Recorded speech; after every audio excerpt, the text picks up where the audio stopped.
Let's walk over here to the high tunnel. So there's a few things I'd like to show you over at the high tunnel. Do you see that spot on my head right there? I was just over next to the barbed wire fencing and the cattle, and I got a scratch from the barbed wire. But I got my shovel here. I want to do a couple things in the high tunnel. I want to show you a couple things over by the high tunnel and in the high tunnel. There's a few things that are ready to harvest and some things I need to move over. Before we go to the high tunnel, there's something else I wanted to show you. So I've been planting all different varieties of plants and trying to get my hands on several different things as well, because I'm wanting to start a nursery business. And the best way to start that, I think, is using some of your own plants instead of buying some things. You can buy a lot of things that are already started and you can make some decent money from that. People love plants, and I got back here some of these elderberry that I potted up. Most of these are Adams elderberry. This one here is ranch elderberry, and this one here is a Bob Gordon elderberry. They're starting to leaf out, so I'll be able to take some cuttings off of those and sell some different varieties. There's also some mulberries back here. Kind of disappointed in this superior red mulberry. I got that from a friend. They've kind of died back, but over there are some Illinois everbearing and then just some native red mulberry as well. But in these pots in between, these are fast growing willows. I think there's 56 of them over here, and I did that for myself, but also so I could sell those as well. If I pot them up, then I can probably get $5 each for each one of these pots, and there's a little bit of expense for the soil and the time, but if I wait till the end of the year, till fall, then they'll probably be at least 12-18 inches, maybe 2 or 3 feet tall. Once they get a good root system established and they get established where they are, if you water them well, they can get 10, 12, 20 feet a year on these. They can be 60, 70, 80 feet in just 4, 5, 10 years. That's good for making a quick living fence and screen for you. So I've got those. I'm going to sell some of those eventually, and we'll have some of those on my own. This is kind of the start of some of my nursery stuff over here, and I'll probably do some other things eventually. I've got some comfrey over here that I want to sell and all sorts of other things. I'm just kind of getting started with it, but I am investing in it right now. Let's go on over into the high tunnel. So my broccoli went to seed. I've already shown you that before. There's some other things over here that I want to move out of this row. This is my very first time growing broccoli or Brussels sprouts or cabbage successfully, at least getting it to do more than just a few inches and then dying back. I'm learning. There's a whole lot of information out there about how to do certain things, and all that stuff is really very helpful, but there's really nothing like experimenting and learning. And I think it's different in the high tunnel because even in the winter, sometimes they got 80 or 100 degrees in here, so that definitely changes some of the cold season crops like broccoli and cabbage and Brussels sprouts and stuff like that. But there's some dill over here that I want to transplant. There's some stevia that's come back over here that I want to transplant, and then I want to start moving over and getting more of these rows ready to plant. But I want to show you this one thing. There's a cabbage down here that's ready to harvest. And again, this is my actually very first time growing a cabbage as well. I told you I'm just kind of getting started. I've got a lot of infrastructure in place, but I've not actually done a whole lot of things yet. I've not had a whole lot of success in some gardening besides just, some tomatoes and zucchini and squash and stuff like that. This is my very first cabbage. Let me pull it up and let me show you.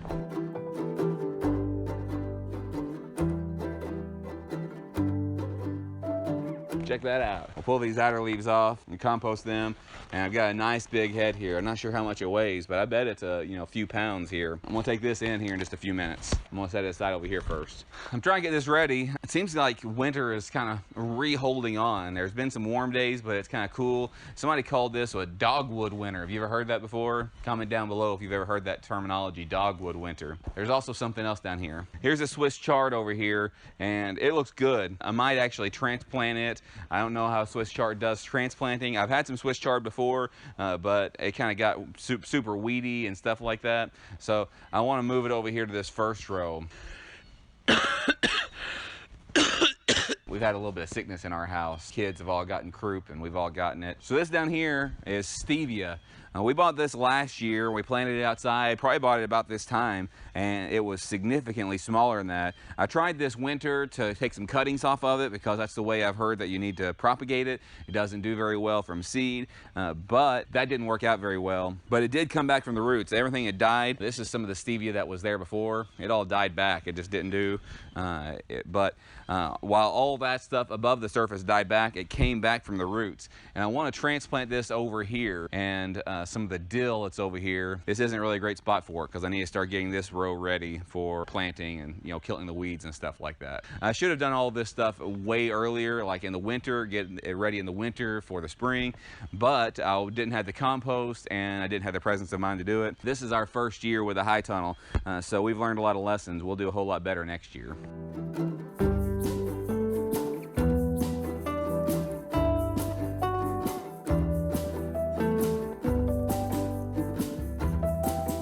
I don't know how well you can see that, but there's some major ants in it. Look at those ants.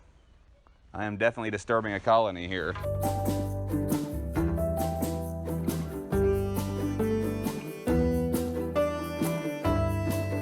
Check out that stevia. I'm gonna take it down here and transplant it. So we transplanted some stevia in the fall or winter before the hard frost. We transplanted this stevia and it did just fine. So it don't seem like there's much to it, just move it. So that's all I did is dig it up. Then I'm gonna make me a hole over here, just in this compost right here. And then I'm gonna just place it in here and then we can water it in.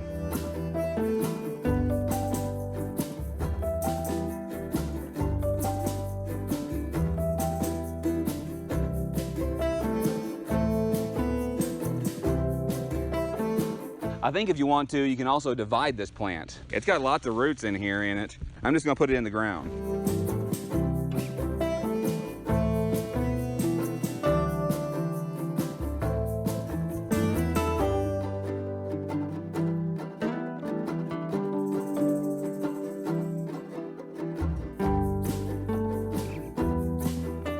So that's all there is to it. Really not much. I've got a few more of these to move over, and also the dill. I'll move one of the dill plants for you. I don't know if it's gonna work or not. This is just entirely an experiment. So let me move one of the dill plants and I'll put dill in between this stevia. I planted this dill last year. It's done fine. If it'll transplant, and I'm not sure it will, then it'll give us a really great head start on dill to make some dill pickles this year, which is what I want. And I've got 2 or 3 of them that's flowering over here. I'm gonna do just the same thing. I'm just gonna dig it up and plant it over here right next to the stevia.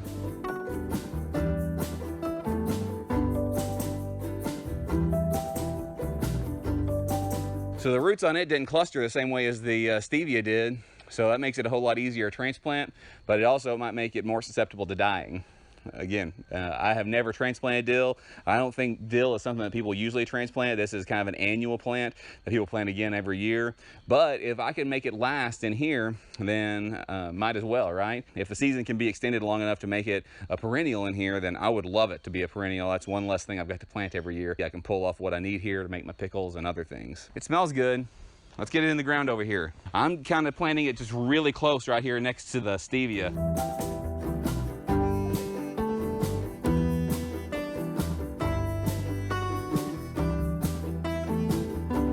Ordinarily, I would be worried about it if I planted this outside, that the wind would blow it down. Now, I've got this open just a little bit, and the other side, the south side over there, is open. I'm not really too concerned about the wind because it won't blow it all the way over. And east to west over here, it won't blow it over either. So I'm going to turn the water on in the high tunnel for a little while, but that's pretty much it. I've got to do a few things in here. I need to move a few more things, but I wanted to show you this. We'll see how this stevia does. This compost over here is very rich and fertile, so maybe that'll help it, but we'll see. I don't know for sure. If you like things like this, I'm just showing you what we're doing today. I don't have any how-tos or anything like that. This is kind of just documenting.